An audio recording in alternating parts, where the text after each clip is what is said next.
Hi hello ನಮಸ್ಕಾರ ಎಲ್ಲರಿಗೂ. ಎಲ್ಲರೂ ಹೇಗಿದ್ದೀರಾ? ಐ ಹೋಪ್ ನೀವೆಲ್ಲರೂ ಚೆನ್ನಾಗಿದ್ದೀರಿ ಅಂತೇಳಿ ಭಾವಿಸ್ತೀನಿ. ನಾನು ಕೂಡ ತುಂಬ ಚೆನ್ನಾಗಿದ್ದೀನಿ. ಎಲ್ಲರಿಗೂ ನನ್ನ ಯೂಟ್ಯೂಬ್ ಚಾನಲ್ಗೆ ಸ್ವಾಗತ.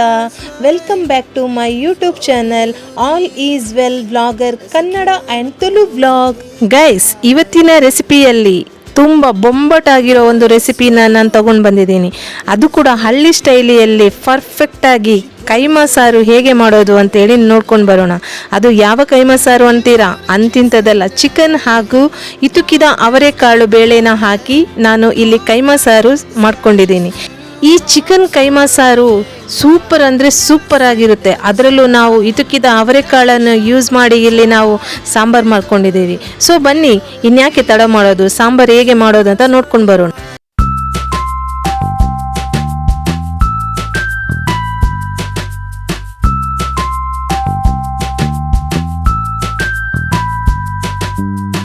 ಮೊದಲಿಗೆ ಇಲ್ಲಿ ನಾನೊಂದು ಅರ್ಧ ಕೆಜಿಯಷ್ಟು ಬೋನ್ಲೆಸ್ ಚಿಕನ್ ತೊಗೊಂಡಿದ್ದೀನಿ. ಇದನ್ನು ಈ ಥರ ಕಟ್ ಮಾಡಿ ಇಟ್ಕೊಂಡಿದ್ದೀನಿ ನೋಡಿ. ಆಮೇಲೆ ನಾನೊಂದು 1/4 ಕೆಜಿಯಷ್ಟು ಬೋನ್ ಇರುವಂಥ ಚಿಕನನ್ನು ತೊಗೊಂಡಿದ್ದೀನಿ. ಇದು ನಮಗೆ ಸಾಂಬಾರು ಜೊತೆ ಆ್ಯಡ್ ಮಾಡೋದಕ್ಕೆ ತುಂಬ ಚೆನ್ನಾಗಿರುತ್ತೆ. ನಂತರ ಇದಕ್ಕೆ ನಾನೊಂದು 1/4 ಕಪ್ಪಷ್ಟು ನಾನು ಉರಿಗಡಲೆನ ತೊಗೊಂಡಿದ್ದೀನಿ. ಈ ಉರಿಗಡಲೆನ ಮಿಕ್ಸಿಲಿ ಚೆನ್ನಾಗಿ ನೈಸ್ ಪೌಡರ್ ಮಾಡಿ ತರಬೇಕು.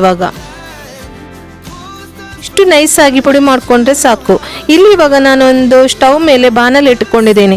ಅದು ಸ್ವಲ್ಪ ಬಿಸಿ ಆದಮೇಲೆ ಅದಕ್ಕೆ ಒಂದು ಸ್ವಲ್ಪ ತೆಂಗಿನ ಎಣ್ಣೆಯನ್ನು ಹಾಕ್ಕೊಳ್ತಾ ಇದ್ದೀನಿ. ಇವಾಗ ಇಲ್ಲಿ ನಾನೊಂದು 1 ನೀರುಳ್ಳಿನ ಸಣ್ಣದಾಗಿ ಕಟ್ ಮಾಡಿ ಹಾಕ್ಕೊಳ್ತಾ ಇದ್ದೀನಿ.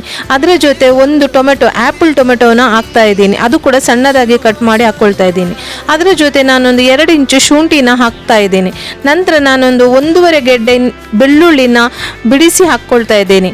ನಂತರ ಇದಕ್ಕೆ ನಾನೊಂದು 15 ಬ್ಯಾಡ್ಗೆ ಮೆಣಸಿನ ಹಾಕಿ ಚೆನ್ನಾಗಿ ಫ್ರೈ ಮಾಡ್ಕೊಳ್ತಾ ಇದ್ದೀನಿ. ನೋಡಿ, ಇಲ್ಲಿ ಇಷ್ಟು ಫ್ರೈ ಆದರೆ ಸಾಕು. ಇಲ್ಲಿ ಎಲ್ಲ ಥರದ್ದು ಮಸಾಲೆ ಪದಾರ್ಥನ ತೊಗೊಂಡಿದ್ದೀನಿ. ಇಲ್ಲಿ ಒಂದು 1/4 ಟೀ ಸ್ಪೂನು ಕರಿಮೆಣಸು, ಹಾಗೆ ಒಂದು 3 ಚಕ್ಕೆ, 3 ಪೈನಾಪಲ್ ಹೂವು, ಹಾಗೆ ಒಂದು ಸ್ವಲ್ಪ ಲವಂಗ, ಹಾಗೆ 1.5 ಸ್ಪೂನು ಗಸಗಸೆ, ಹಾಗೆ 1 ಸ್ಪೂನ್ ಸೋಂಪೆಲ್ಲ ಹಾಕಿ ಚೆನ್ನಾಗಿ ಇಲ್ಲಿ ಫ್ರೈ ಮಾಡ್ಕೊಳ್ತಾ ಇದ್ದೀನಿ.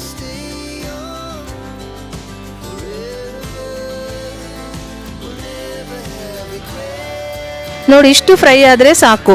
ಇವಾಗ ನಾನು ಸ್ಟವ್ ಆಫ್ ಮಾಡಿ ಇದಕ್ಕೆ ನಾನೊಂದು 1.5 ಸ್ಪೂನು ಧನಿಯಾ ಪೌಡರ್ ಹಾಕಿ ಚೆನ್ನಾಗಿ ಇದನ್ನು ಮಿಕ್ಸ್ ಮಾಡ್ತಾ ಇದ್ದೀನಿ. ಈ ಮಸಾಲೆ ಎಲ್ಲ ತಣ್ಣಗೆ ಆದಮೇಲೆ ಇದನ್ನು ಮಿಕ್ಸಿ ಜಾರ್ಗೆ ಹಾಕಿ ಇದಕ್ಕೆ ಸ್ವಲ್ಪ ನಾನು ಪುದೀನ ಸೊಪ್ಪು, ಹಾಗೆ ಸ್ವಲ್ಪ ಕೊತ್ತಂಬರಿ ಸೊಪ್ಪು, ಅರ್ಧ ಕಪ್ಪಷ್ಟು ನಾನು ತೆಂಗಿನ ತುರಿ ಹಾಕಿ ಒಂದು ಅರ್ಧ ಸ್ಪೂನ್ ಸಾಕು, ಅರ್ಧ ಸ್ಪೂನ್ ಕಾಶ್ಮೀರಿ ಚಿಲ್ಲಿ ಪೌಡರ್ ಕೂಡ ಆ್ಯಡ್ ಮಾಡ್ಕೊಳ್ತಾ ಇದ್ದೀನಿ. ಹಾಗೆ ಒಂದು ಅರ್ಧ ಸ್ಪೂನ್ ಟರ್ಮರಿಕ್ ಪೌಡರ್ ಕೂಡ ಆ್ಯಡ್ ಮಾಡ್ತಾ ಇದ್ದೀನಿ.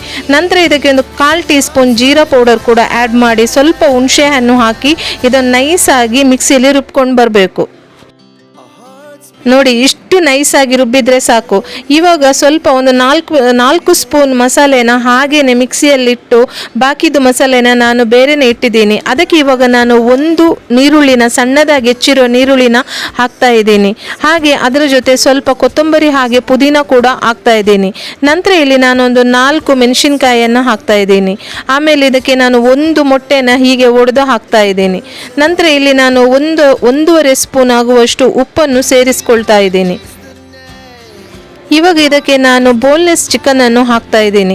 ಈ ಬೋನ್ಲೆಸ್ ಚಿಕನ್ ಹಾಕಿದ ಮೇಲೆ ನಾವು ಮಿಕ್ಸಿನ ಫಾಸ್ಟಾಗಿ ರನ್ ಮಾಡಬಾರ್ದು. ಸ್ವಲ್ಪ ಗರ್ ಅಂತೇಳಿ ಹಾಗೇನೆ ಸ್ವಲ್ಪ ತರ್ತರಿಯಾಗಿ ನಾವು ಈ ಥರ ರುಬ್ಕೊಂಡು ಬರಬೇಕು. ಚಿಕನ್ ಹಾಕಿ ರುಬ್ಬಿರುವಂಥ ಮಸಾಲೆಗೆ ಇಲ್ಲಿ ನಾನೊಂದು 3 ಸ್ಪೂನ್ ಉರಿಗಡಲೆ ಪೌಡರನ್ನು ಇಲ್ಲಿ ಸೇರಿಸ್ಕೊಳ್ತಾ ಇದ್ದೀನಿ. ಇದು ಚೆನ್ನಾಗಿ ಇಲ್ಲಿ ನಾವು ಇದನ್ನು ಮಿಕ್ಸ್ ಮಾಡಬೇಕು. ಇವಾಗ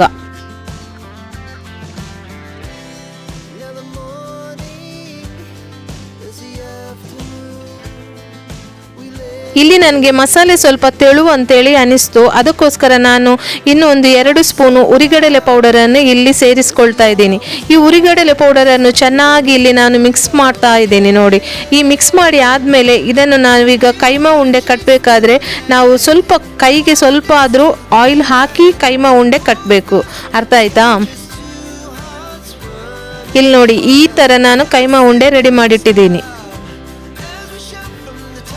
ಇವಾಗ ಕೈಮಾ ಸಾಂಬಾರು ಮಾಡೋದಕ್ಕೆ ನಾನಿಲ್ಲಿ ಒಂದು ಸ್ಟವ್ ಮೇಲೆ ಮಣ್ಣಿದು ನಾನು ಪಾತ್ರೆನ ಯೂಸ್ ಮಾಡ್ತಾ ಇದ್ದೀನಿ. ಇದರಲ್ಲಿ ನಾವು ನಾನ್ ವೆಜ್, ನಾನು ಫಸ್ಟಿಗೂ ನನ್ನ ಪ್ರೀವಿಯಸ್ ವಿಡಿಯೋದಲ್ಲಿ ಕೂಡ ಹೇಳಿದ್ದೀನಿ, ನಾನ್ ವೆಜ್ ಐಟಮ್ ಮಾಡೋದಾದರೆ ಜಾಸ್ತಿಯಾಗಿ ನಾವು ಮಣ್ಣಿನ ಪಾತ್ರೆಯಲ್ಲೇ ಮಾಡಬೇಕು, ಆವಾಗ ಇನ್ನಷ್ಟು ಟೇಸ್ಟ್ ಬರುತ್ತೆ ನಮಗೆ ಗ್ರೇವಿ ಎಲ್ಲ.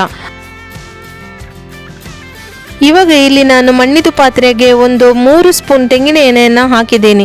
ಅದರ ಜೊತೆ ನಾನು ಆವಾಗಲೇ ತೆಗೆದಿಟ್ಟಿದ್ದೆ ಅಲ್ವಾ ಬೋನಿದು ಚಿಕನ್ನು, ಅದನ್ನೆಲ್ಲ ಇದಕ್ಕೆ ಮಿಕ್ಸ್ ಮಾಡ್ತಾ ಇದ್ದೀನಿ. ನೋಡಿ, ಇದು ಒಂದು 5 ನಿಮಿಷ ಮಿಕ್ಸ್ ಆದಮೇಲೆ ಚೆನ್ನಾಗಿ ಫ್ರೈ ಆಗಬೇಕು. ನಂತರ ಇದಕ್ಕೆ ನಾನೊಂದು ಸ್ವಲ್ಪ ಅರ್ಧ ಸ್ಪೂನ್ ಅರಿಶಿನ ಹಾಗೆ ಒಂದೂವರೆ ಸ್ಪೂನ್ ಉಪ್ಪು ಕೂಡ ಹಾಕಿ ಚೆನ್ನಾಗಿ ಮಿಕ್ಸ್ ಮಾಡ್ತಾ ಇದ್ದೀನಿ.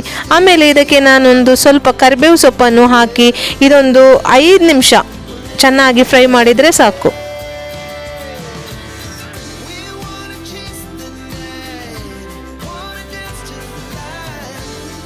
ಈ ಕರಿಬೇವು ಸೊಪ್ಪು ಹಾಕಿದ ಮೇಲೆ ಬರುವಂಥ ಘಮ ಇದೆಯಲ್ಲ, ಅದು ಹೇಳಲಿಕ್ಕಾಗಲ್ಲ, ಅಷ್ಟೊಂದು ಚೆನ್ನಾಗಿರುತ್ತೆ ಅಲ್ವಾ. ಅದರಲ್ಲೂ ಈ ತೆಂಗಿನ ಎಣ್ಣೆ ಚಿಕನ್ ಎಲ್ಲ ಹಾಕಿದ ಮೇಲೆ ಇನ್ನಷ್ಟು ಒಳ್ಳೆಯೇ ಘಮ ಬರುತ್ತೆ. ಇವಾಗ ಇದಕ್ಕೆ ನಾನು ಗ್ರೈಂಡ್ ಮಾಡಿ ಇಟ್ಕೊಂಡಿರುವಂತಹ ಮಸಾಲೆಯನ್ನು ಸೇರಿಸ್ಕೊಂಡಿದ್ದೀನಿ. ಇದನ್ನು ಜಾಸ್ತಿ ಹೊತ್ತು ಫ್ರೈ ಮಾಡಬೇಕಂತೇಳಿಲ್ಲ, ಯಾಕೆಂದರೆ ನಾವು ಆವಾಗಲೇ ಮಸಾಲೆನ ಎಲ್ಲ ಚೆನ್ನಾಗಿ ಫ್ರೈ ಮಾಡಿನೇ ರುಬ್ಬಿ ತಂದಿರೋದು, ಅದಕ್ಕೋಸ್ಕರ.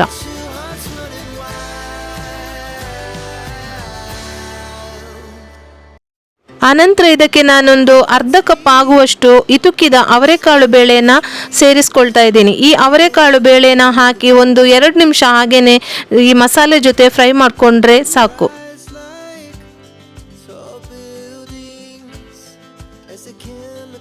ಈ ಮಸಾಲೆಗೆ ಒಂದು ಅರ್ಧ ಕಪ್ ಆಗುವಷ್ಟು ನೀರನ್ನು ಆ್ಯಡ್ ಮಾಡ್ಕೊಂಡಿದ್ದೀನಿ. ನಿಮಗೆ ಎಷ್ಟು ನೀರು ಬೇಕು ನೋಡಿ ಅಷ್ಟು ನೀರನ್ನು ಆ್ಯಡ್ ಮಾಡ್ಕೊಳ್ಳಿ. ಈ ಕೈಮಾ ಸಾರಿಗಂತೂ ಜಾಸ್ತಿನೇ ನೀರು, ಅಂದರೆ ಈ ಗ್ರೇವಿ ಇದೆಯಲ್ಲ ಸಾಂಬಾರು ಥರ ಇರಬೇಕು, ದಪ್ಪ ದಪ್ಪ ತಿಕ್ಕಾಗಿದ್ದರೆ ಚೆಂದ ಬರಲ್ಲ ಅದು. ಹಾಗಾಗಿ ನಾನಿಲ್ಲಿ ಒಂದು ಅರ್ಧ ಕಪ್ ಇವಾಗ ನಾನು ನೀರನ್ನು ಆ್ಯಡ್ ಮಾಡ್ಕೊಂಡಿದ್ದೀನಿ. ನಂತರ ಇದಕ್ಕೆ ನಾನು ಒಂದು 1/4 tea spoon jeera powder, 1/4 tea spoon ಇಲ್ಲಿ ಧನಿಯಾ ಪೌಡರ್ ಹಾಗೆ 1 ಸ್ಪೂನ್ ಇಲ್ಲಿ ಕಾಶ್ಮೀರಿ ಚಿಲ್ಲಿ ಪೌಡರ್ ಹಾಕ್ತಾ ಇದ್ದೀನಿ. ಇದು ಎಲ್ಲ ಹಾಕಿದ ಮೇಲೆ ಇದನ್ನು ಚೆನ್ನಾಗಿ ಇಲ್ಲಿ ಮಿಕ್ಸ್ ಮಾಡಿ ಇದು ಚೆನ್ನಾಗಿ ಇಲ್ಲಿ ಕುದಿ ಬರುವವರೆಗೂ ಇಲ್ಲಿ ಮುಚ್ಚಳವನ್ನು ಮುಚ್ಚಿ ಇಡಬೇಕು. ಇವಾಗ 5 ನಿಮಿಷ ಆದಮೇಲೆ ನಾನಿಲ್ಲಿ ನೋಡಿ ಇದು ಮುಚ್ಚಳವನ್ನು ತೆಗಿತಾ ಇದ್ದೀನಿ. ನೋಡಿ ಎಷ್ಟು ಚೆನ್ನಾಗಿ ಸಾಂಬಾರು ಕುದಿ ಬರ್ತಾ ಇದೆ. ಈ ಸಾಂಬಾರಿಗೆ ನಾನು ಇವಾಗ ನಾನಿಲ್ಲಿ ನೀರು ಆ್ಯಡ್ ಮಾಡಿಕೊಂಡೆ. ನೋಡಿ, ಇಷ್ಟು ತೆಳುವಾಗಿಟ್ಟರೆ ಸಾಕು. ಈ ಕೈಮಾ ಉಂಡೆ ಹಾಕ್ತೀವಲ್ವಾ, ಆವಾಗ ನಾವು ಈ ಗ್ಯಾಸ್ ಫ್ಲೇಮ್ನ ಆದಷ್ಟು ಲೋ ಆಗಿಡಬೇಕು. ನಂತರ ಈ ಕೈಮಾ ಉಂಡೆ ಹಾಕಬೇಕು. ಈ ಸಾಂಬಾರನ್ನು ಆದಷ್ಟು ತೆಳುವಲ್ಲಿ ಇಡಲಿಕ್ಕೆ ಯಾಕೆ ಹೇಳಿದೆ ಅಂತ ಹೇಳಿದರೆ, ಈ ಕೈಮಾ ಉಂಡೆ ಹಾಕಿದ ಮೇಲೆ ಸಾಂಬಾರು ಇನ್ನಷ್ಟು ತಿಕ್ಕಾಗಿ ಬರುತ್ತೆ. ಅದಕ್ಕೋಸ್ಕರ ನಾನು ಇದು ಸಾಂಬಾರನ್ನು ಆದಷ್ಟು ತೆಳುವಾಗಿ ಇಡ್ತಾ ಇದ್ದೀನಿ ಇಲ್ಲಿ. ಹೀಗೆ ಒಂದೊಂದಾಗಿ ಕೈಮಾ ಉಂಡೆನ ಹಾಕೊಳ್ತಾ ಮುಚ್ಚಳನ ಮುಚ್ಚಿಡಬೇಕು. ಇದೊಂದು 15 ನಿಮಿಷ ಹಾಗೆಯೇ, ನಾವು ಸೌಟೇನು ಹಾಕಬಾರ್ದು, ಹಾಗೆಯೇ ಇದನ್ನು ಬೇಯಲಿಕ್ಕೆ ಇಡಬೇಕು. ಈಗ ಒಂದು 15 ನಿಮಿಷ ಆದಮೇಲೆ ಮುಚ್ಚಳನ ತೆಗಿಬೇಕು.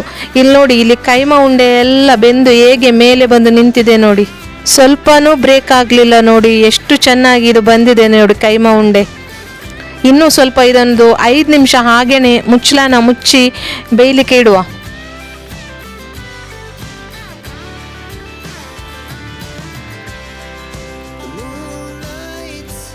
ಇದು 5 ನಿಮಿಷ ಆಗಿದೆ ನೋಡಿ, ಚೆನ್ನಾಗಿ ಎಲ್ಲ ಬೆಂದಿದೆ ನೋಡಿ. ಇವಾಗ ನೋಡಿ ಕರೆಕ್ಟಾಗಿ ಪರ್ಫೆಕ್ಟಾಗಿ ನಮ್ಮ ಈ ಚಿಕನ್ ಕೈಮಾ ಉಂಡೆ ಎಷ್ಟು ಚೆನ್ನಾಗಿ ಇಲ್ಲಿ ಬೆಂದಿದೆ ನೋಡಿ. ಯಾವುದು ಅಂಟು ಕೂಡ ಆಗಿಲ್ಲ, ಏನೂ ಆಗಿಲ್ಲ. ಸಾಂಬಾರು ಜೊತೆ ಎಷ್ಟು ಚೆನ್ನಾಗಿ ಹೊಂದ್ಕೊಳ್ತಿದೆ ನೋಡಿ. ಗ್ರೇವಿ ಅಂತೂ ಸೂಪರ್ ಡೂಪರ್ ಆಗಿ ಬಂದಿದೆ. ಆಹಾ, ಏನು ರುಚಿ ಇದೆ ಗೊತ್ತಾ. ನಾನು ಟೇಸ್ಟ್ ಮಾಡಿ ನೋಡಿದೆ ಅಂತೂ ಸಖತ್ ನನಗೆ ಇಷ್ಟ ಆಯಿತು. ಹಾಗೆ ನೀವು ಎನಿಸ್ಬೋದು ಭಾನುವಾರದ ಬಾಡೂಟದಲ್ಲಿ ಏನು ಸ್ಪೆಷಲ್ ನಾನ್ ವೆಜ್ ರೆಸಿಪಿ ಮಾಡೋಣ ಅಂತೇಳಿ. ಯಾಕೆ ಯೋಚನೆ ಮಾಡ್ತೀರಾ, ಒಂದ್ಸಲ ಈ ಚಿಕನ್ ಕೈಮಾ ಸಾರನ್ನು ನೀವು ಟ್ರೈ ಮಾಡಿ. ಅದು ಕೂಡ ಇತುಕಿದ ಅವರೆಕಾಳು ಬೇಳೆನ ಹಾಕಿ ನೋಡಿ, ಎಷ್ಟು ಚೆನ್ನಾಗಿ ಟೇಸ್ಟ್ ಬರುತ್ತೆ ಅಂತೇಳಿ ನಿಮಗೇನೆ ಗೊತ್ತಾಗುತ್ತೆ. ಸೊ ಇನ್ನೇಕೆ ತಡೆ ಮಾಡ್ತೀರಾ, ಆದಷ್ಟು ಬೇಗ ಎಲ್ಲರೂ ಈ ರೆಸಿಪಿನ ಮನೆಯಲ್ಲಿ ಟ್ರೈ ಮಾಡ್ತೀರಲ್ವಾ. ನಾನ್ ವೆಜ್ ಪ್ರಿಯರಿಗಂತೂ ಸಖತ್ ಡ್ಯೂಪರ್ ಸೂಪರ್ ಹಿಟ್ ಆಗಿರೋ ಈ ರೆಸಿಪಿ ಗೊತ್ತಾಯ್ತಾ. ಮಟನ್ ಕೈಮಾ ಅಂತೂ ಕೇಳಿದ್ದೀವಿ, ಹಾಗೆ ಮಟನ್ ಕೈಮಾ ಜೊತೆನೆ ಈ ಚಿಕನ್ ಕೈಮಾನು ಹಾಕಿ ನೋಡಿ. ಈ ಚಿಕನ್ ಕೈಮಾನೇ ಆದಷ್ಟು ಒಳ್ಳೆ ಟೇಸ್ಟ್ ಕೊಡುತ್ತೆ.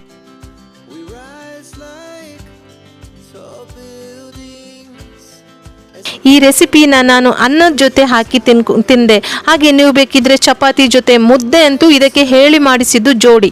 ಸೊ ಮುದ್ದೆ ಜೊತೆನೂ ತಿನ್ಬೋದು. ಸೊ ಇವತ್ತಿನ ನನ್ನ ವಿಡಿಯೋ ನಿಮಗೆ ಇಷ್ಟ ಆಯಿತು ಅಂತೇಳಿ ಅಂದ್ಕೊಳ್ತೀನಿ. ಇಷ್ಟ ಆಗಿದ್ರೆ ನೀವೆಲ್ಲರೂ ಏನು ಮಾಡಬೇಕು ಹೇಳಿ, ನನ್ನ ವಿಡಿಯೋಗೆ ಆದಷ್ಟು ಲೈಕ್ ಮಾಡಿ, ಹಾಗೆ ನನ್ನ ವಿಡಿಯೋನ ಆದಷ್ಟು ಎಲ್ರಿಗೂ ಶೇರ್ ಮಾಡಿ. ಹಾಗೆ ನನ್ನ ಚಾನಲನ್ನು ಇನ್ನು ಯಾರು ಸಬ್ಸ್ಕ್ರೈಬ್ ಮಾಡಿಲ್ಲ ನೋಡಿ, ಪ್ಲೀಸ್ ಸಬ್ಸ್ಕ್ರೈಬ್ ಮಾಡಿ ಆಯಿತಾ. ಅಷ್ಟೇ, ನಂದು ಇದೊಂದು ಅಂಬಲ್ ರಿಕ್ವೆಸ್ಟ್ ಅಂತಲೇ ಹೇಳ್ಬೋದು ಆಯಿತಾ. ಹಾಗೆ ನೆಕ್ಸ್ಟ್ ಇನ್ನೊಂದು ಒಳ್ಳೆ ರೆಸಿಪಿನ ನಿಮ್ಮ ಜೊತೆ ಶೇರ್ ಮಾಡ್ತೀನಿ. ಅಲ್ಲಿವರೆಗೂ ಎಲ್ಲರಿಗೂ ಟಾಟಾ, ಬಾಯ್ ಬಾಯ್, ಟೇಕ್ ಕೇರ್. ಎಲ್ಲರಿಗೂ ಧನ್ಯವಾದಗಳು.